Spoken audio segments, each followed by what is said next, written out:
할렐루야. 부활절 아침입니다. 우리 옆에 사람과 이렇게 인사해보면 좋겠습니다. 주님 부활하셨습니다. 주님 부활하셨습니다. 여러분, 우리가 지금 주님 부활하셨다라고 서로 고백하고 인사했습니다. 그런데 이 말은, 우리가 고백한 이 말은 어쩌면 틀린 말일지 모릅니다. 왜냐하면 예수님은 오늘 2024년 3월 31일에 부활하신 것이 아니라 2000년 전 저 유대 땅 예루살렘에서 부활하셨기 때문입니다. 그래서 주님 부활하셨습니다 라고 고백하는 것보다 주님 부활하셨습니다 라고 과거 시제로 표현하는 것이 더 정확한 표현일지 모릅니다. 그렇다면 여러분, 저와 여러분이 오늘 2024년 3월 31일에 드리는 이 부활절 예배는 우리에게 무슨 의미가 있을까요? 과거 2000년 전에 주님이 부활하셨다는 것을 그냥 기억하고 기념하는 오늘은 그런 날일까요? 오늘의 나와는 별 상관없이 과거에 주님께서 그 주님에게 일어났던 일을 단지 우리가 기억하고 되짚어보듯 일이 부활절일까요? 도대체 오늘 우리가 드리는 이 부활절 예배는 우리에게 실제적으로 무슨 의미가 있을까요?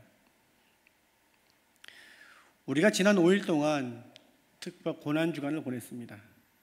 특별 새벽 예배를 드리면서 주님이 우리를 위해서 어떻게 고난을 당하셨는지, 주님을 십자가에 못 박은 나의 모습이 무엇인지 말씀을 보면서 또 기도하는 시간을 가졌었습니다.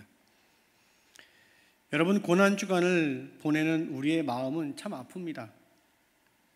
그 주님의 피 흘리신 사건이, 그 고통당하신 사건이 나의 마음을 아프게 하죠. 그 주님의 고난을 보면서 깊이 회개하기도 하고, 한편으로는 나를 향한 하나님의 사랑이 얼마나 깊은지 깨닫기도 합니다. 주님의 십자가 사건은 우리의 마음을 굉장히 벅차게 합니다. 그런데 그 고난주간이 다 지나고 부활주일이 되면은 부활의 사건은 우리에게 참 막연하게 다가오는 것 같습니다. 고난주간이 우리의 감정을 자극하고 우리의 눈물을 흘리게 했다면은 부활절은 그냥 주님이 부활하셨나 보구나, 주님이 부활하셨으니까 나중에 나도 주님과 같이 부활하겠지라는 막연한 생각으로 끝날 때가 참 많이 있습니다.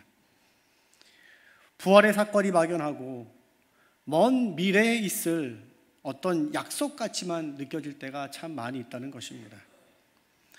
오늘 내가 신앙생활하는 것과 깊은 관계가 없어 보일 때가 있습니다.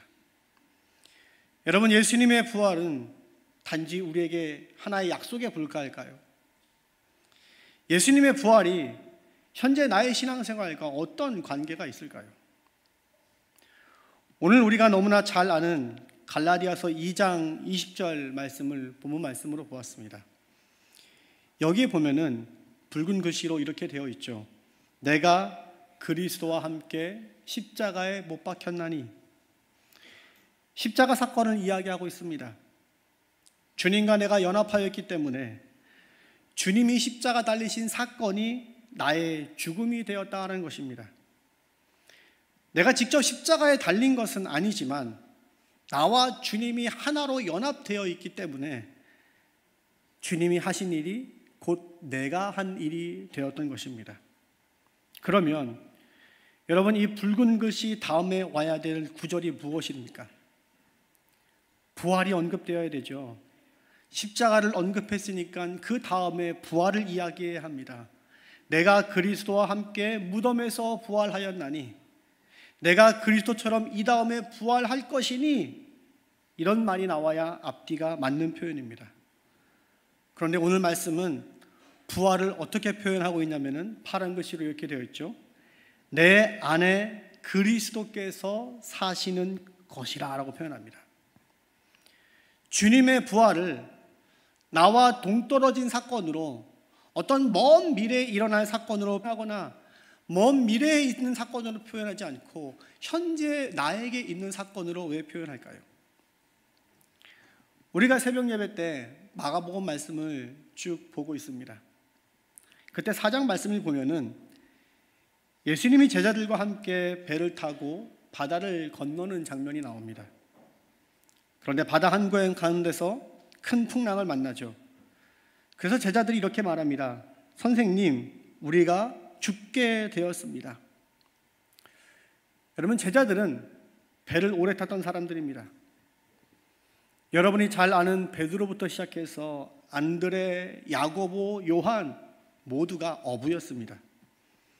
그런데 그런 제자들이 풍랑을 보고 죽게 되었다라는 것은 어떤 잠시 일어나는 버텨낼 수 있는 수준의 풍랑이 아니라 정말로 큰일이 났다는 것입니다. 저희 아버지가 어부인데 100톤짜리 배를 타실 때 이런 이야기를 해주셨던 기억이 납니다. 파도가 정말 심할 때는 배가 옆으로 얼마나 기우는지, 그 기울었을 때 옆으로 한 번 더 파도가 치면은 배가 쓰러질 것 같을 때도 있다는 얘기를 들은 적이 있습니다. 예수님과 제자들이 함께 탔던 배는 얼마나일까요? 아마 100톤도 10톤도 되지 않는 작은 배였을 것입니다. 그 배가 풍랑을 만났습니다. 그리고 어부들 입에서 죽게 되었다라고 말을 합니다. 그러면 이 상황은 지금 당장 조치를 취하지 않으면 오늘 밤을 넘기기 힘든 굉장히 위험한 상황이라는 것입니다. 이때 주님이 바다를 향해서 말씀하시죠. 바다야, 잠잠하라, 잠잠하라. 그러자 바다가 언제 성이 났다는 듯이 금세 잔잔해졌습니다. 죽을 수밖에 없는 상황에서 제자들이 생명을 얻게 된 것이죠. 아니, 사실 주님이 없었다면 그냥 죽은 것이나 다름없는데 주님 때문에 살아난 것입니다. 여러분, 제자들이 그 바다 한가운데서 그 죽을 수밖에 없는 상황 가운데서 생명을 얻을 수 있었던 이유가 무엇일까요? 몇 가지 추측을 할 수 있을 것입니다. 제자들이 예수님을 찾았기 때문이라고 설명할 수 있습니다. 풍랑이 일자 제자들이 얼른 예수님께 달려가서 예수님을 찾았습니다. 예수님이 바다를 꾸짖었기 때문에 생명을 얻었다라고 말할 수도 있습니다. 만약 예수님이 바다를 향해서 잠잠하라라고 말씀하지 않았다면 제자들은 죽음을 면하기 어려웠을 것입니다. 제자들이 칠흑 같은 바다에 살 수 있었던 이유에 대해서 여러 가지로 설명을 할 수 있을 것입니다. 그런데 가장 근본적인 이유가 있습니다. 이 원인이 없었다면 절대 생명을 얻을 수가 없었던 가장 근본적인 이유, 그것을 성경에서는 이렇게 말씀하고 있습니다. 우리 마가복음 4장 38절 말씀 읽어보겠습니다. 시작.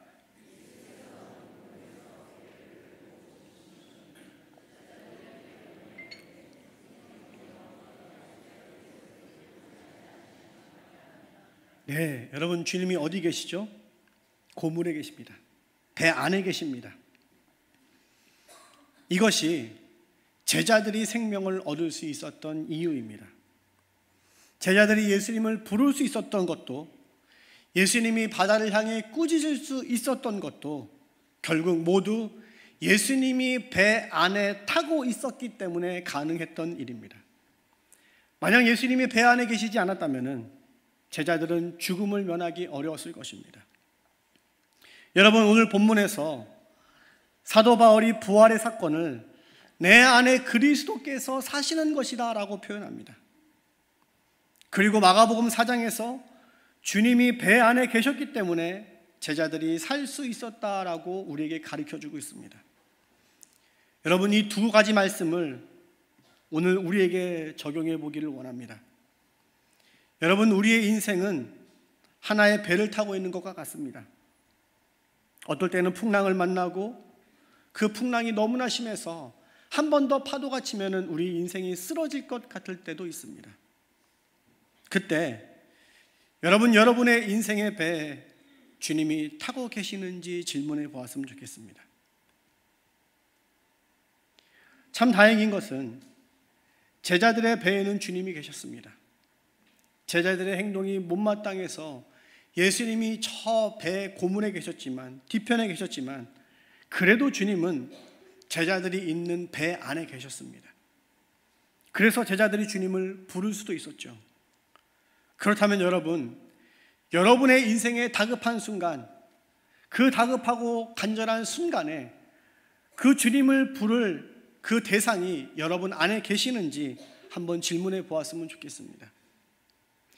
인생의 어려운 순간에 만약 주님이라고 부를 그 주님이 그리스도께서 내 안에 계시지 않는다면은 바라건대 오늘 부활절 아침에 다시금 주님을 초대할 수 있는 그 축복이 저와 여러분 가운데 있기를 바랍니다.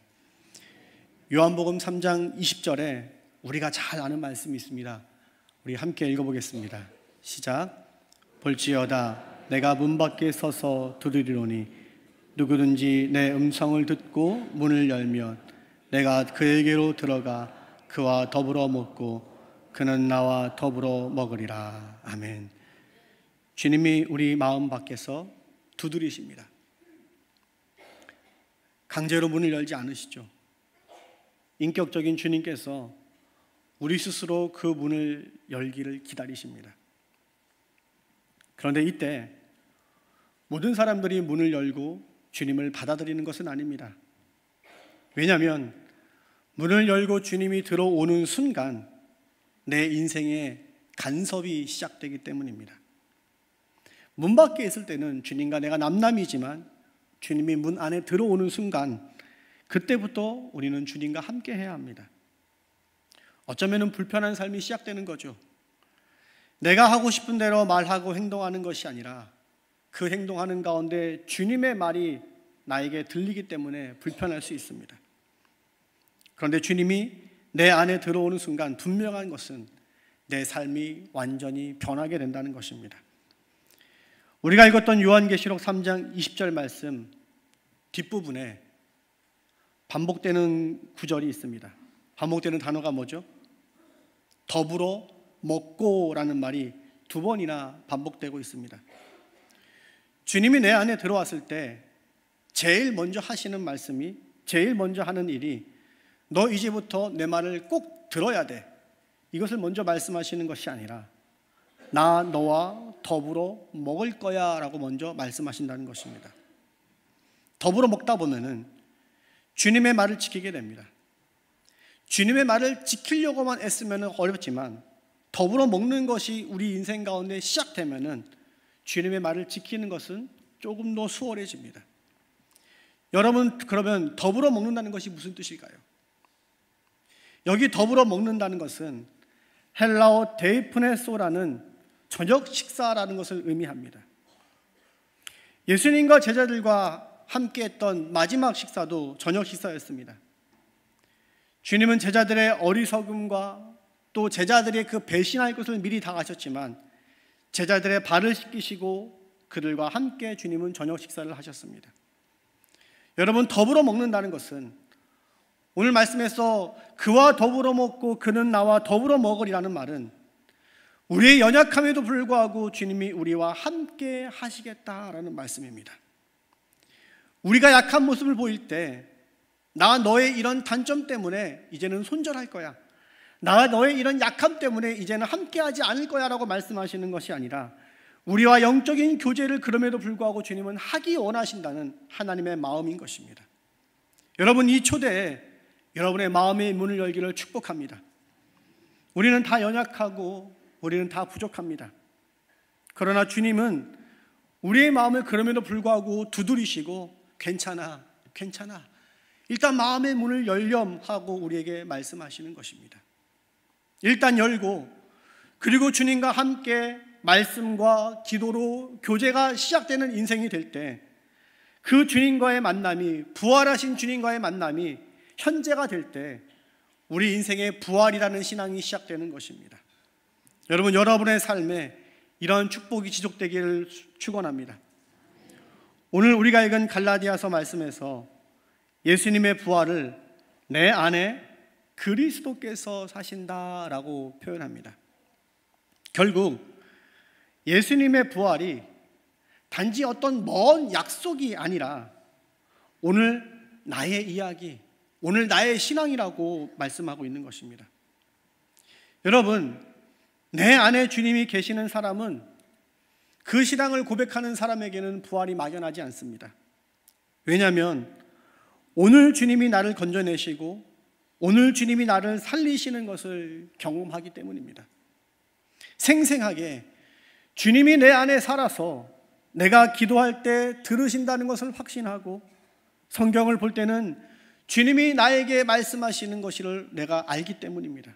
그냥 글자를 보는 것이 아니라 말씀을 통해서 살아계신 주님을 경험하기 때문입니다.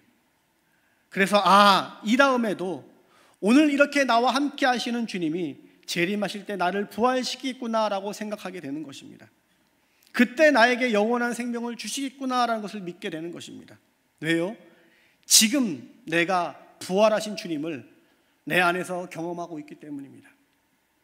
마치 농부가 첫 열매를 따면서 한 주 뒤에, 한 달 뒤에 이런 똑같은 풍성한 열매를 내가 계속 따게 되겠구나라는 것을 믿는 것처럼 오늘 내 안에서 경험하는 그 주님 때문에 이 다음에 있을 재림의 주님을 부활을 생생하게 믿고 오늘 고백할 수 있게 되는 것입니다. 여러분, 다시 처음 하였던 질문을 해볼까 합니다. 부활절은 여러분에게 어떤 의미입니까? 주님이 이 다음에 다시 오셔서 우리를 부활시켜 주신다는 것이 여러분에게 어떤 의미가 됩니까? 주님은 우리를 너무나 잘 아시는 것 같습니다. 주님은 우리 안에 계시지 않으면, 주님이 우리 안에 계시지 않으면 우리는 도무지 먼 미래에 있을 그 재림의 부활을 기다릴 수 없는 사람이라는 것을 너무나 잘 아시기 때문에 부활하신 주님은 오늘 우리 안에 거하십니다. 그래서 답이 없고 때로는 죽을 것 같고 내 모습을 보면 너무나 암담하지만 그 속에서 부활하신 주님 때문에 생명을 경험하고 영원한 부활을 소망하는 것입니다. 여러분, 이 신앙이 저와 여러분 가운데 있기를 바랍니다.